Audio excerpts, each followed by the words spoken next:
Welcome back to The Explainer. I am genuinely thrilled you're joining me today because, well, we are diving into a fascinating anatomical detective story. We're going to look closely at distal radius fractures. Think about it. Our hands are our primary interface with the world, right? They allow us to perform incredibly complex, fine movements, but they're also our very first line of defense. So what actually happens when that complex machinery breaks? Let's find out. Okay, let's dive right into this universal human instinct.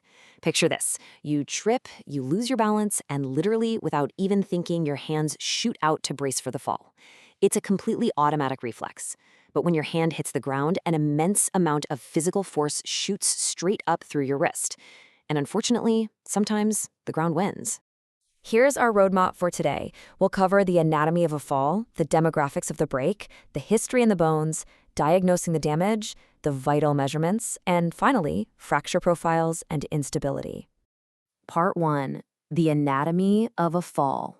In the orthopedic world, there's an acronym you're going to hear constantly. FOOSH. That stands for a fall on an outstretched hand. The physics at play here are seriously intense. You get a forced, violent extension of the carpal bones in the wrist, combined simultaneously with massive impact loading directly onto the distal radius. It's this nasty combination of tensile and shear stresses that just completely overpowers the bone structure. When this mechanism happens, the fracture typically occurs right through the distal metaphysis of the radius. This isn't just a simple break in the middle of a bone, you know? It happens right where the bone widens out near the joint. Because of this tricky location, it frequently involves the delicate articular surface of the joint itself, and, very often, it takes the neighboring ulnar styloid down right along with it. Moving on to Section 2, Demographics of the break. These injuries are incredibly common. In fact, fractures of the distal radius make up roughly 16% of all fractures treated by orthopedic surgeons. That's huge! But they don't affect everyone equally. The data actually shows a fascinating trimodal distribution. We see huge peaks in kids age 5 to 14, usually from playground falls.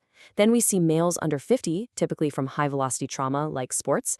And finally, a massive peak in females over 40 from low-velocity falls. So the crucial takeaway here is that our crime scene varies wildly depending on the patient. For elderly patients, especially females, where decreased bone mineral density and early menopause are major risk factors, a simple, low-energy trip can cause a fracture. These are typically extra-articular, meaning they don't cross into the actual joint space. But contrast that with young patients. To break their stronger bones takes high-velocity trauma, and those shear forces usually result in complex, intra-articular fractures that shatter right into the joint itself. Section 3.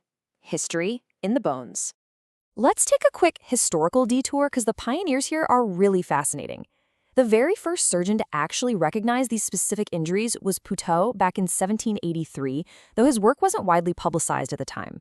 Then, in 1814, Abraham Collis gave the classic description of the fracture that we still use today. But get this, before this era, doctors just assumed these injuries were wrist dislocations. It was the brilliant surgeon Dupuytren who finally brought attention to the fact that the bone was actually breaking. Later, in 1838, Barton mapped out intra-articular subluxations, and Smith described fractures displacing forward. These aren't just dead guys in textbooks. Their legacies literally dictate how we categorize your broken wrist today. Part 4. Diagnosing the damage. Okay, so the patient walks into the clinic. They have a clear history of a FOOSH. Their wrist is swollen, tender, and showing ecchymosis, which is just a fancy clinical word for bruising. You might even see a visible deformity where the hand is pushed backwards dorsally. But wait, before any treatment, before you even think about fixing the bone, the absolute golden rule is you must perform an adequate and accurate neurovascular assessment. You have to ensure blood flow and nerves are totally intact before you do anything else. Once the nerves and vessels are cleared, we need to see the true extent of the damage hiding beneath the swollen skin. We order standard radiographs, AP, lateral, and oblique views. And if the surgeon suspects the joint surface is involved, or if the bone is heavily shattered, a condition we call comminution, they'll order a CT scan to map out exactly where every single piece of the puzzle has landed.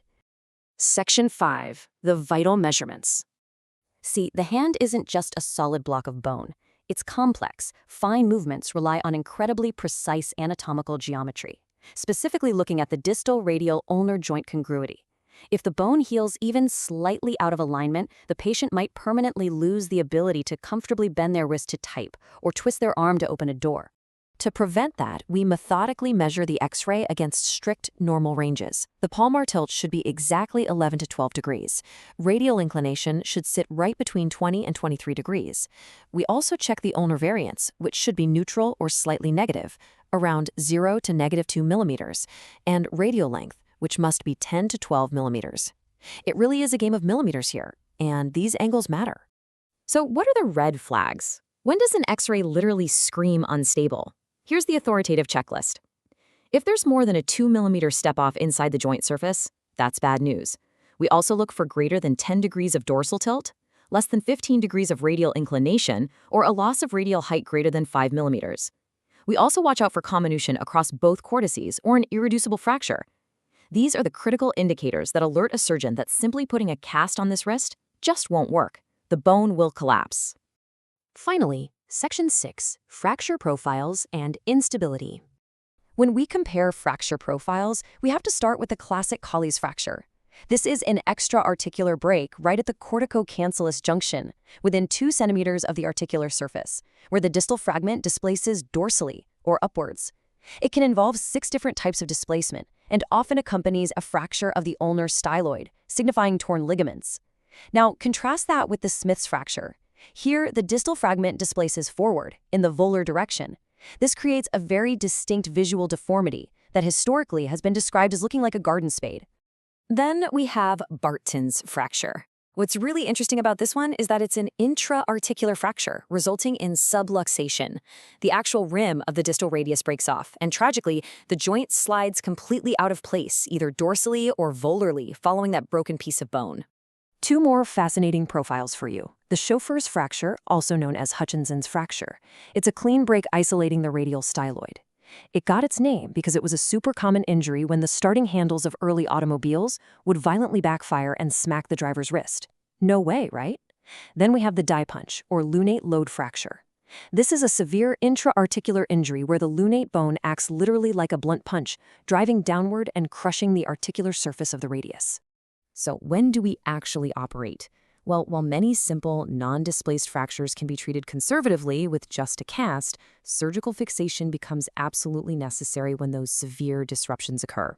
If it's a high-energy injury with instability, a comminuted displaced intra-articular fracture, an open injury where bone breaks the skin, or if a closed reduction just flat-out fails, that patient is heading straight to the operating room. We rely completely on our hands. They're our tools, our expression, and our shields against the ground. The mechanics of the wrist are a marvel of biological engineering, and restoring them takes incredible precision. So the next time you trip and instinctively throw your hands out to catch yourself, just remember the immense physics at play. And if that radius ever shatters, ask yourself, will you be walking away with a Colles, a Smith, or a Barton written on your medical chart? Thanks for joining me on this explainer. I hope you found the architecture of your own anatomy as fascinating as I do. Catch you next time.